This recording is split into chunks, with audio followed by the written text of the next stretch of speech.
Welcome, everybody, to Who's Your Band? I am Jeffrey Paul. I am joined by my co-host, Sean Morton. How are you, Sean? 25 milligram THC, high dose, energizing THC beverage, Mandarin Orange. I am fucking phenomenal, Jeff. How are you? That can't be good for you. Oh, it's been. Have you seen me when I'm not on this shit? Yeah, that doesn't sound good. It sounds like a lot of chemicals, a lot of bad stuff. No, it's all natural, and it's no carb. What's the first ingredient? Water. Okay, that's a good one. Carbonated water, cane sugar, orange juice concentrate, lemon juice concentrate, and weed. Wheat. And weed. Weed. Is it good? Mm-hmm. 25 milligrams, not that bad. Probably take like 8 or 10 of these for me to get really fucked up. How many calories? 50. That's not horrible. Yeah. It's like truly one of those drinks you like. I was drinking Same can too, like a little girly can. I can't drink diet soda anymore. I'm just drinking water. Yeah, good. It's the best way to go, Jeff. It's good for the skin. I want to be moisturized. Yeah, yeah. Well, you have a glow about you right now. Yeah, well, I'm trying. Well, it's only because, like, that forehead is just so gigantic. I mean, like the moon can glow off that fucking thing. Is it a forehead or is it a six-head? Is it a 5-head? Right? The comedy standards of Mr. Sean Morton. This guy knows. He gets it. You know what I love? We could talk about it before the show. We could talk about it during the show. I still have the same goddamn time. Don't matter to me. Love making fun of trash comics. Oh, yeah. Yeah. One of my favorite. You don't think pointing is a good thing to do during the show constantly? Yeah. This is what I like to do. I love a good comic who goes up, acts like he's disinterested, keeps their hands in their pockets, and every now and then points and then looks away. Right. That's a good one, too. That's a good one. Yeah. Oh, yeah. Yeah. We work with some shit fucking people, dude. Yeah. We do. We have a fun topic tonight, though. Yeah, we do. You know what the thing is? We're doing this at the really kind of the week right before Memorial Day weekend. Yes. The weather outside is absolutely gorgeous. It's a great, great sports night going on. The Knicks are opening up against the Cavs.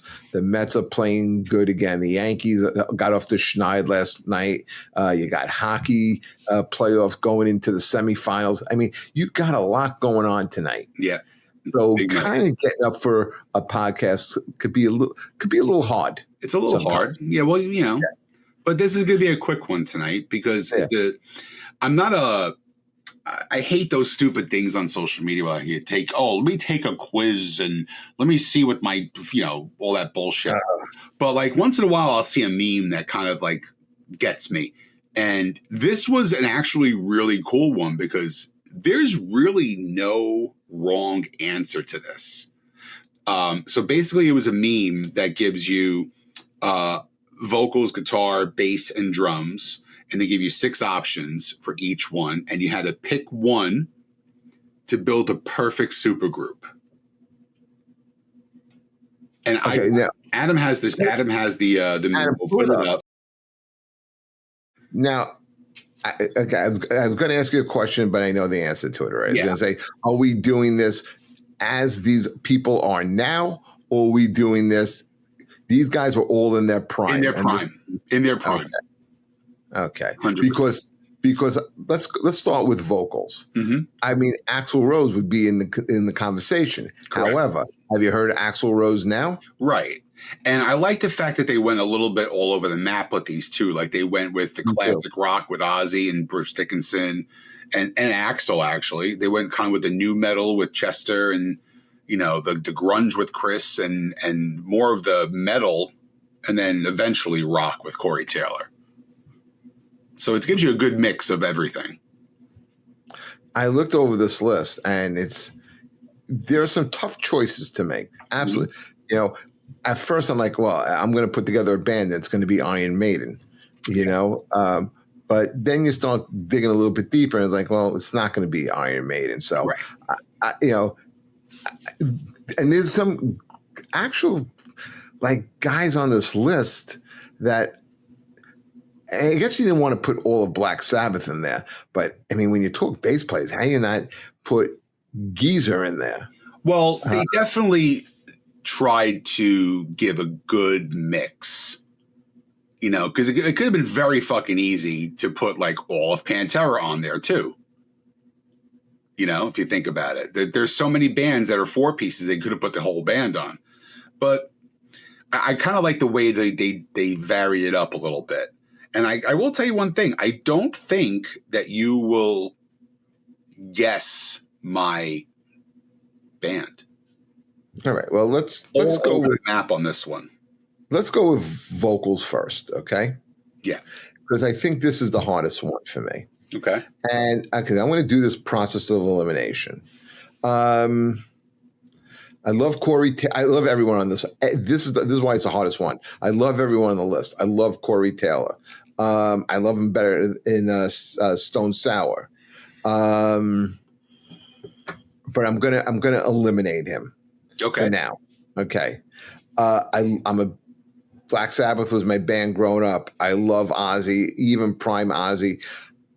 I don't, as far as pure singers, just singers, I don't think Ozzy was even the best Black Sabbath singer. I think Dio was Dio. Was a better singer. Yeah. So I'm gonna take out Ozzy. But for the style of Ozzy as a solo act, I mean, he's perfect what he does. Okay, that leaves 4. I'm getting rid of Axl Rose. I always thought Axl was good. I thought his falsetto was strong for a while, but not. It wasn't as durable, and now he's a disaster. No Axl Rose. Okay. That leaves me with 3, and I love all 3 singers. I love Chester Bennington. I think he's such a he has such a distinctive voice, and he's one of these guys like when a Linkin Park record comes on, and he's going opposite of Mike. He really does shine. Like you just see how unique and great his voice is. But I'm gonna cross him out too because I think as pure rock singers, I always used to think the pure real rock and roll blues singer was always Paul Rodgers from Free and Bad Company. He's a great. And I think Chris Cornell rivals him in that. Mm-hmm. Okay. However, I have never heard a bad vocal from either one. But I have to go with Bruce Dickinson, man. Dickinson is, I mean, he's like Dio to me. He could sing the song, and Jeff Tate, he could sing the phone book, and it'll still sound great. He also, but it goes beyond just how they sound. It goes with phrasing, and when you hear him tell a story like "Fear of the Dark" or "Hallowed Be Thy Name," it's different than when he'll sing a song like 2 Minutes to Midnight or Aces High. So I'm going Dickinson as my vocalist. All right. Well, I don't think I knew you were going to go with that. I think that's the only one that I knew that's where we're going with. For me, again, that was the easiest one for me, was the vocals. Really? Easiest one. So let's hear your vocal. So again, I will agree with a lot of the things that you said. I love Corey Taylor. He's Slipknot and Stone Sour, even his solo stuff, some of my favorite stuff to listen to. I cross him off, although he was close to the top. Wow. Axl, again, Guns N' Roses is my favorite band, but he's not as versatile as some of the other people. Ozzy, I didn't put on. Just it wasn't even a consideration for me. Long story short, I think out of these 6, Ozzy's probably the weakest pure singer. Yeah, I agree. And look, my pick was hands down Chris Cornell. I mean, I can't fault you that. I mean, he is a great singer. I liked him better in Audioslave than I did in Soundgarden. Yeah, 2 different bands, 2 different styles of singing too. And that's one of the reasons why I picked him, because just for that reason, his Soundgarden stuff, he can go super rock. Audio Slave had a real groove to it. And then his solo stuff, he can go super acoustic or on piano. So he's more, I think he's the most versatile vocalist on that list. So that's why I went with him. Okay, so we got I got Dickinson, you got Chris Cornell. Pick a category. Let's go across. Let's go to the guitar. I was hoping you weren't going to say guitar, because this one. All right. So, oh, Jesus Christ. Okay. They're all great. Yep. First one I'm taking off is Jerry Cantrell. Okay. Good songwriter, good guitar player, but not in the league of everyone else on this list. But what you got to remember about Cantrell is that he is also an amazing singer. So you lose the great backing vocals by taking him off the list too. Well, I'm not done with my I haven't put my whole band together yet. So I'm taking out Jerry. I knew it when you have Bruce Dickinson. I don't know how much backing vocals you need. True. But okay. Now this is where it gets tough. This is where it gets really tough for me. The next person I'm taking out, even though he has a unique sound and you know it's him playing the second you hear it, I'm taking out Dimebag. Yeah. Great guitars. Speed isn't everything. And he songs like Cowboys from Hell. I mean, he really does shine on it. The change. I like Dimebag, but I got to drop him off the list too. Now, this is where it gets impossible. I mean, Iommi created a sound. Slash, even though he's considered a great guitar player, I still think he's underrated. The way people, when magazines and articles put together that top 10 or 20 guitar players of all time, if you listen to Slash's leads and the songs he plays on, it's insane how good this guy is. Yeah, I remember hearing an interview where they were playing a festival out in the UK or out in Europe somewhere, and he invited Jeff Beck to play on stage with him, and they were playing Locomotive, and Jeff said, I can't play the song because the riff was so hard. Right. Jeff Beck couldn't play it. I mean, the guy was a really guitar player. And then, Jeff Beck on this list, I mean, it would have been made this also super impossible. And then you have two virtuosos on here. Yep. So I have to eliminate.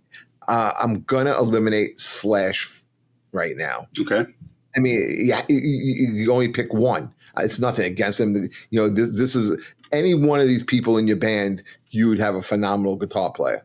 But I'm getting rid of Slash. That gives me Eddie Van Halen, Randy Rhoads, and Tony Iommi. And they all have their own sound. They all create a sound. Which is hard too. And the thing with Iommi, he creates that. He not only does he create a sound that can play, he creates atmosphere. And the reason he does that is because of the strings he uses on the guitar. A lot of people don't know he'll play with bass strings as opposed to guitar strings because of the sensitivity in his fingers. But I'm gonna take him off. And now it comes down to Eddie Van Halen and Randy Rhoads. And my God, this is a toss-up. I mean, Randy Rhoads' guitar lead in Mr. Crowley, aside from Gilmour's guitar lead in High Hopes, is the most beautiful guitar lead I've ever heard. It's so good. It's so melodic. It's like a vocalist, a great vocalist singing. He's so good, Randy Rhoads. But I am going to go with Eddie Van Halen because, I mean, listen to Nuno Bettencourt describe how difficult it is to play the beginning of the intro of Mean Streets, and then everything that Eddie plays on. Even just one take for the lead in Beat It. I mean, his style, his flair, and not a bad backup vocalist either.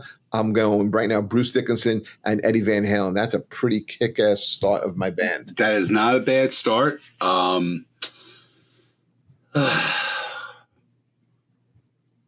hate that I. Were you going to go with Van Halen? I went with Eddie Van Halen as well. Yeah. Again, Dimebag, probably my favorite metal guitar player. You love Pantera. I got two Dimebag guitars literally right behind me, so like I've always loved them. But you got to go versatility a little bit. Tony Iommi, again, I feel is a little more just centered towards metal. Cantrell, that was a toss-up for me. Only because, not because he's better than the Six, because I did go with that route of the backing vocals as such a big part of his playing. Slash, again, Guns N' Roses, my favorite band of all time. I have a Slash tattoo. I took him off right away because, again, it's rock and blues for him. So for me, also, it was Eddie and his guitar leads in November Rain and Don't Cry. Strange is their best song. Strange, exactly. I mean, you don't realize how good Slash is because he's just so casual about it, and he's not like he has the hat, but he's not like an attention whore type of guitarist. He's just there. He's just so freaking cool. Yeah. I've really learned to love Slash as a guitar player, and just what he brings to Guns N' Roses, and just how Guns N' Roses is not Guns N' Roses without him in the band. You should check out the blues album he put out last year. He did a whole blues cover song album with different singers. He had like Demi Lovato, Miles Kennedy. I mean, tons and tons of singers. Great record. And you hear a different side of him on that record. Well, I'll check that out. I like that. So we're going why'd you go Eddie Van Halen over Randy Rhoads? Why did I go Eddie? My opinion, he's the greatest guitar player who's ever lived. Agreed. Even if you don't say of all time, he's the greatest rock guitar player of all time. And rock music wouldn't be where it is today if it wasn't for him. So, and I think he's the most versatile out of all the 6 guitar players, hands down.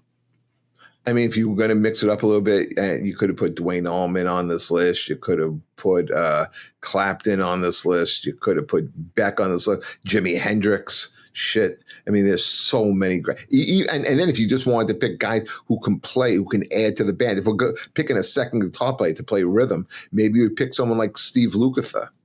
True. Yeah. But again, it's not as big of a name for a meme on fucking social media, Yeah. Oh, neither is some of these guys in bass. All right, let's go bass. Yep.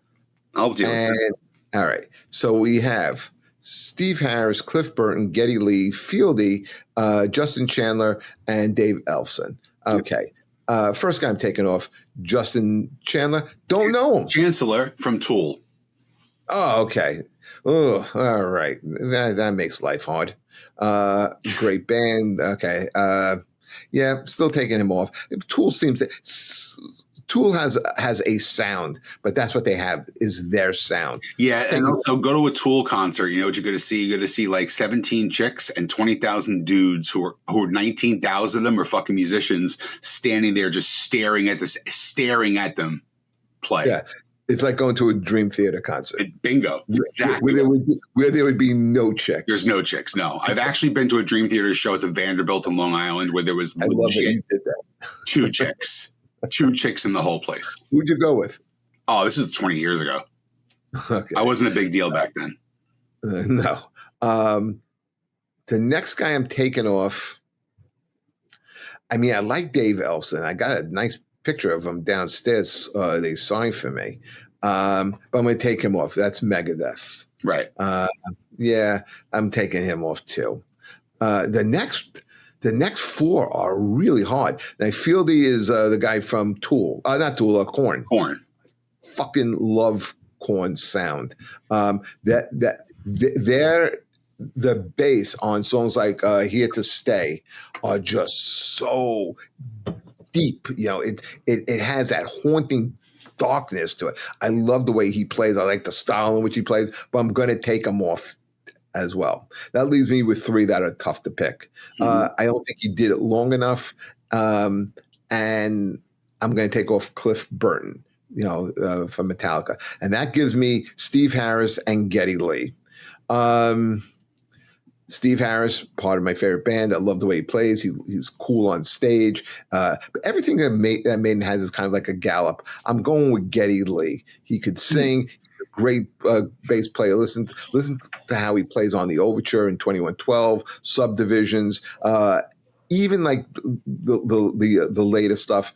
I love Geddy Lee. I mean, right now my band is Bruce Dickinson, Eddie Van Halen, Geddy Lee. Love this band. All right. So my band is Chris. I know Geddy Lee is not going to be on your list. Yeah, for Chris Cornell and Eddie Van Halen. And the first person I take off my list is Geddy Lee because fuck Rush. I fucking hate that band. Trash band. Yeah, first I take off him, and then I take off Dave Ellefson. And Fieldy right away. Why Fieldy? I don't think he's that good. I think it's just more of he's not a technical bass player. He really is not. He's more of a bottom bass, like boom, boom, boom. Yeah, I like that. I love that. Yeah, but I want a little technique. So I take him off. Now I think I know where you're going with this. I'm down to Steve Harris and Cliff Burton. So I have to pick between two. For selfish reasons, I'm going with Cliff Burton. That's where I knew you were going. Yeah, because honestly, nobody really gives a fuck about the bass player. Let's just be honest, okay? In the band, he's really like the most forgotten person. Unless you're in Maiden. Right. Rush. But, I mean, when you listen to the different sounds of Metallica, you know, from the Cliff Burton era to the Newsted to the Trujillo, the Burton era is fucking badass. And if I could bring him back and bring that into a new band, 100% I would do that. So, and then if you listen to The Who and you listen to like songs like The Real Me and just how insane John Entwistle was. Mm-hmm. He's a great bass player. Or I mean, you play, you know what what it takes right here. Have you ever listened to Chris Squire play on Heart of the Sunrise? Yes. No, I don't listen to garbage music. I told you this. You see, you're an imbecile. How can you say yes is, you may not like it, but it's not garbage music. It's pretty intricate and it's great. Do you know the song Heart of the Sunrise? No. It's a phenomenal song. No. It's not. It's not. I guarantee you. If you Adam, are you there? The show comes crashing to a halt. He's probably taking a shit. Yeah, he could be. That's okay. Yeah, I have to hear a little bit of this. I don't know. Listen, we'll come back to that. So now you're with Dickinson, Eddie, and Geddy Lee. And I'm at Chris Cornell, Eddie Van Halen, and Cliff Burton. Now, the drums, I feel, is the hardest category for me. Yeah, I'm looking at this list. And all right, so let me just for the people who are listening, who are watching on YouTube, you got John Bonham, Joey Jordison, Danny Carey, Mike Portnoy, Neil Peart, Charlie Benante. Where's Joey Jordison from? Slipknot. No, he's out. Okay. Yeah. All right. So now, John Bonham, Danny Carey, Mike Portnoy, Neil Peart, Charlie Benante. I think it's pretty easy here. Getting rid of Charlie Benante. Unfortunately, even though he is he's not only one of the best drummers on the planet, he's the best guitar player in Anthrax. Did we have him on the show? No, we had Rob Caggiano when he was in Anthrax and Volbeat. No, we also had We had Frank Bello on the show. That's who we had. Okay. All right. So no Charlie. Listen, Charlie was great in Pantera, by the way. Yeah, he really, I didn't think anybody would be able to play like Vinny, but he comes damn close. All right. So, all right. But I mean, these other drummers are just sick. They're just insane. Bonham, Carey, Portnoy, Peart. I mean, this is tough. But I got to get rid of Mike Portnoy. Can play anything. I mean, his stuff in Dream Theater is I mean, I don't know how I'm eliminating him fourth, but I have to because the other guys are just too good. So I unfortunately I have to get rid of Mike Portnoy, and that gives me Bonham, Danny Carey, Peart. Fuck. I hate to do this. I have to get rid of Danny Carey. Okay. And I don't want to do that because the guy's just too good. I mean, He's a guy who you go see Tool, and that's who you watch. And 100%. I mean, God, man. But that left me two monsters: John Bonham, Neil Peart. I may surprise you here, Sean. I'm going Bonham.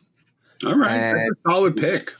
I mean, the reason why I'm going Bonham is just the sheer power. When you listen to a song like In the Evening, when the levee breaks, especially rock and roll. I mean, yeah, but but rock and roll and When the Levee Breaks are two totally different style songs. Yeah. But listen to the beginning of how hard he's playing in When the Levee Breaks. I don't know if anyone else on here is able to even replicate that sound. No. I mean, Peart is fast. He's great with the fills. He has 2 million drums surrounding him. I don't know if I'm even exaggerating with that. Okay.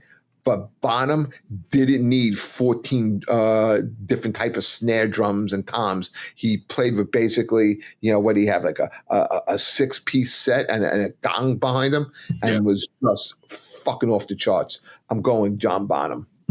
Look, I can't fault you for that because he's in my top 2. So right away, the first person, eliminate first. Oh, first Neil Peart, because fuck Rush. Just such an idiot. Fuck that band. They're terrible. They're not terrible.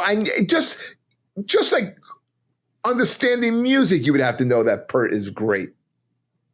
Fuck Rush. So then after I got rid of Neil Peart. Chicks that like love Luigi Mangione.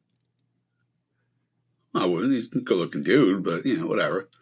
All right, so I take off Neil Peart first. Then I got to take off Joey Jordison, even though I'm a big Slipknot fan. I don't think he even belongs on this list. I really don't. After that, I take Danny Carey off. Why are you so quick to take him off?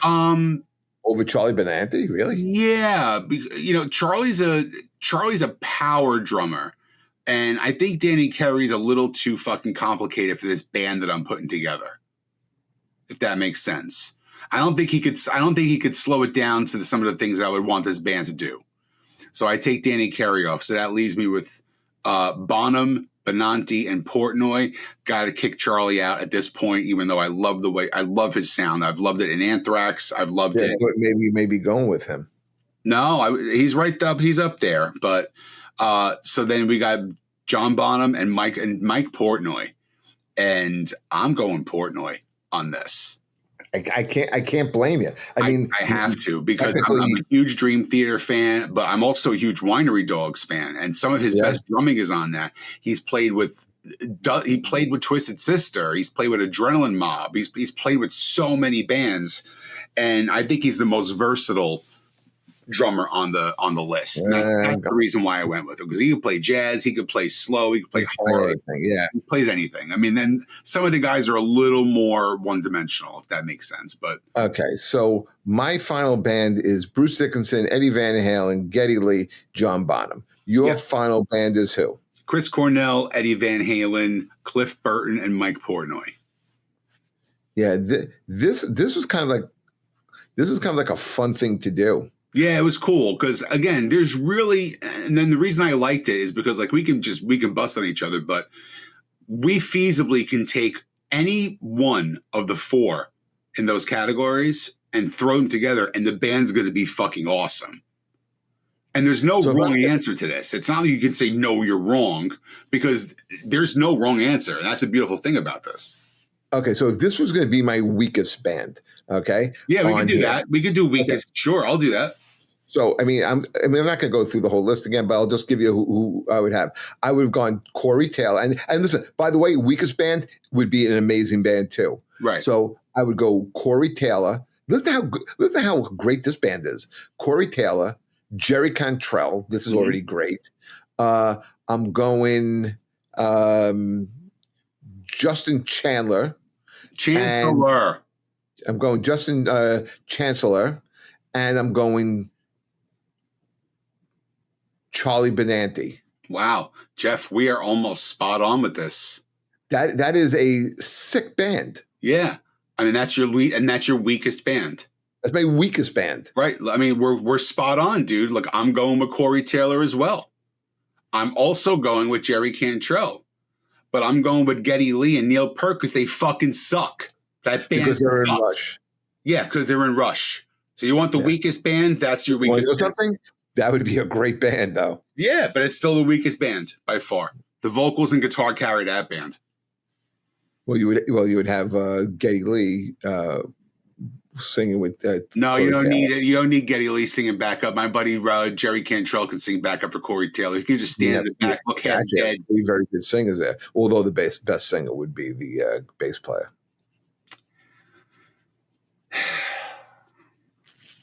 And it's the truth, my friend. Listen, you can hate on Rush all you want. I don't know what this band did to you. I don't know which girlfriend they took of yours. Okay, I don't know what concert you went to where they humiliated you. I told you the story why I hate Rush. No, I was like, well, no, refresh my memory.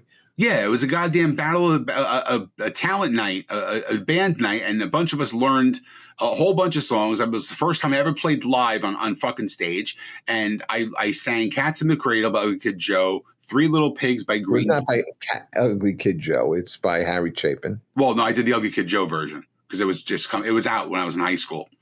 I did "Panama" by Van Halen and "Rockin' in the Free World" by Neil Young.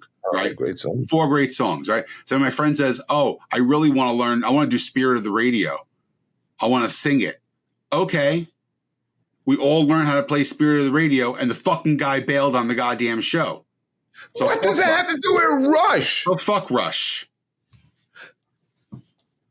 You are a lunatic. That has nothing to do with. You should hate your friend more than you hate Rush.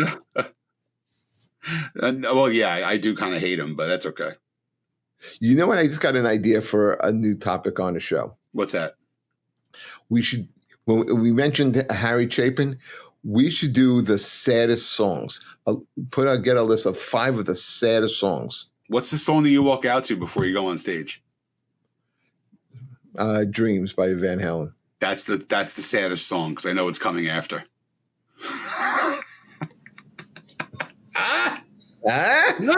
This guy? See what I did there? You get it, right? He gets it. He gets it. You with me? This guy. Ugh. Yeah. Let me bring you on stage. Put your hands between my arms. Oh, we're going to drive a car. Oh. I have to go to the bathroom now. Whoa. Yeah, exactly. We're getting dirty now. Okay. Fucking stupid. Fucking stupid. This was fun, though. This was fun. It was going to be a quick episode tonight. We got our point across, but I want everybody on our socials, too, look at that list, see what you think about our picks, and then put your picks on there as well, because I'm interested to see where people's minds go with this kind of stuff. You learn a lot about people, I think. Yeah, man. Where your head's at? Yeah, what's the haps? Yeah, what's the haps? All right. Hey, you know what? This was good. Good 30-minute show. Well, it's okay. It's okay once in a while. I don't need to hear your voice for an hour every week. Yeah, we're fine. We're good. But I do. I'm going to talk to you off camera. All right. All right, guys. Next week we'll have another edition of Who's Your Band, and keep following us. Share, give us some likes, and we'll catch you next week. Thank you, everybody. Later.